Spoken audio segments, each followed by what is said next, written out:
Welcome to day 36, Exodus 13 through 15. Got a list of stuff to go through here real quickly. Hopefully you've started a few lists, your sevens list, your miracles of Moses, and your festivals. We're already up to 3 festivals. We got the unleavened bread, the Passover festival, and then the dedication of the firstborn children and animals. And something about that you need to note, that the dedication of the firstborn, they're supposed to be sacrificed, but God commands them to buy back your firstborn children. So technically speaking, the firstborn children are supposed to be sacrificed too, but obviously God doesn't really want that. So hopefully you started those lists. You don't have to, but it's interesting to see how many festivals there are, how many sevens there are. And I want to hit that. Exodus 13, 6 and 8. Real quickly, 6 and 8. For 7 days the bread you eat must be made without yeast. We talked about this yesterday. Then on the 7th day, celebrate a feast to the Lord. So you got 7 days of things, and then on the 7th day, something special. And then verse 8, on the 7th day you must explain to your children, I'm celebrating what the Lord did for me when I left Egypt. So just keep that going. I really want to spend some time on that as we go through the Bible. There's not a lot of it, but there's plenty that we should take note of it. Annual festivals, the firstborn like a mark. That's important to note. 13, 8, and 16. If we finish the verse on 8, verse 9, I'm sorry. This annual festival will be a visible sign to you like a mark branded on your hand or your forehead. Let it remind you always to recite this teaching to the Lord. Remember that Cain was marked because he was afraid he would be treated poorly for killing Abel, and so God marked him. And then this festival and this what they're doing here is like a mark, not a mark. It's like a mark for every year. And then as we go through the Bible, I think there's one other time where we're actually marked in the book of Revelation.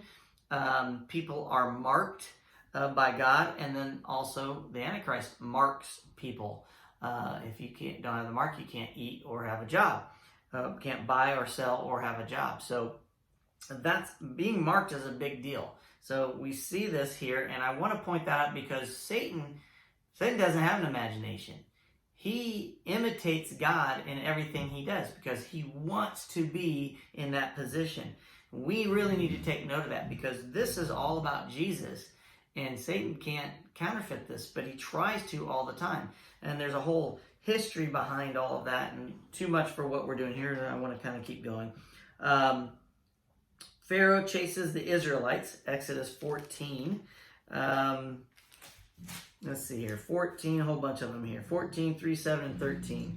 Verse 3, then Pharaoh will think the Israelites are confused. So God's leading them through the wilderness to the Red Sea in a weird way. He's just not taking them straight up to the Philistine country, which would be the fastest route, which is what it says. He takes them a different way for the purpose of showing his glory and making everybody understand that he is the only God and he has the power. And so a lot of times in our life we think, why are we doing this? Why are we going this way? Why is this happening? We just need to shut up and take a breath and be like, oh, God's doing something in my life. God's doing something in our life all the time. And we really need to take note of that. I'm guilty as everybody else of asking the question of why. But that's what this is happening. Israelites think that they're going to trap him. Verse 7, Pharaoh took 600 of Egypt's best chariots along with the rest of the chariots of Egypt.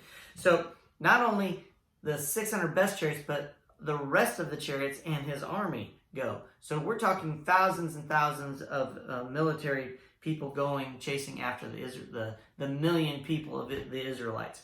So I want to take a second to talk about the chariots. So whether this is true or not, I'm going to let you decide. You need to go ahead and Google whether or not chariot wheels were found in the Red Sea and bones of people. And the Snopes.com says it's all fake and it's fake news. I would suggest you go and look at the YouTube video of what the divers have found for yourself. Also, do a little research to see what you think. Certainly, if there were chariot wheels that were not made of wood, but had metal on them, and also other types of artifacts, there of that magnitude, thousands of things, there would be some remnants in the Red Sea. Now, there's a current in there, and it's hard to look at all that stuff, but I would suggest you go ahead and look at it for yourself. It's quite interesting. I certainly believe that it's there.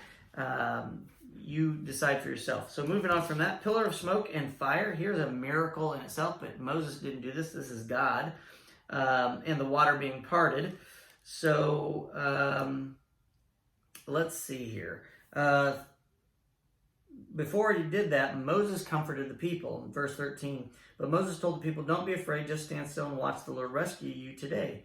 The Egyptians you see today will never be seen again. So Moses tells them God's going to take care of it. He tells them in verse 16, pick up your staff and raise your hand over the sea, divide the water so the Israelites can walk through the middle of the sea on dry ground. So let's talk about the water being like a wall. Exodus 14:22. It's not just the wind blew the water aside, or there was a volcano erupting thousands of miles away and it drew the water away. I've heard all sorts of different descriptions of what happened. Listen to the description here. So the people of Israel walked through the middle of the sea on dry ground with walls of water on each side. Walls of water. That was verse 22. Verse 29. But the people of Israel had walked through the middle of the sea on dry ground as the water stood up like a wall on both sides. And then chapter 15, verse 8. At the blast of your breath, the waters piled up. The surging waters stood straight like a wall in the heart of the sea. The deep waters became hard. Deep waters. It wasn't a stream, okay? Come on, people. Let's get this. Let's understand that God is God. Let's stop questioning his strength. Then we hear about Miriam, Aaron's sister, being a prophet. There's a woman prophet right there. Shout out to the women of the world.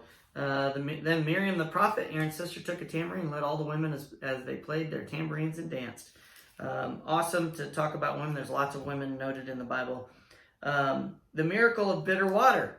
So hopefully you got your list of miracles going on. Yesterday we ended with the firstborn being killed in Egypt. Then we have the parting of the water by Moses. And now in the bitter water made drinkable. Exodus 15:20. Then let's see, where are we at here? Nope, not that one. Oh, where's this at? Oh, 25. 15:25. So Moses cried out to the Lord for help, and the Lord showed him a piece of wood. Moses threw it into the water, and this made the water good to drink. So this is after they've escaped the Egyptians. They're walking into the desert, and they needed water. They find it, and it was bitter, and Moses' miracle made it drinkable again. So God gave him the ability to do all these. We're at 13 at the moment. Interesting to see how many more miracles Moses performs for God, from God through him. Now, this last thing we're going to talk about is extremely important for what's going to happen to the Israelites. If it was there at Marah that the Lord set before them the following decree as a standard to test their faithfulness to him. A test. Verse 26, he said, if you, listen to this. This is extremely important. If you will listen carefully to the voice of the Lord, your God, and do what is right in his sight, obeying his commands and keeping all his decrees, then I will not make you suffer any of the diseases I sent on the Egyptians, for I am the Lord who heals you. God already knows what's going to happen. He's not bound by time. He's in the past, the present, and the future all at the same time. He knows what they're going to do. They're going to fail. And then we get into Deuteronomy, we hear this again. So I wanted to point this out. And he goes over it time and time again. Numbers in Deuteronomy, he'll say, hey, if you screw this up, I'm going to punish you seven times. 7 times over. And I'm not going to tell you what that means until we get there. But it's quite awesome. So that's day 36. See you tomorrow.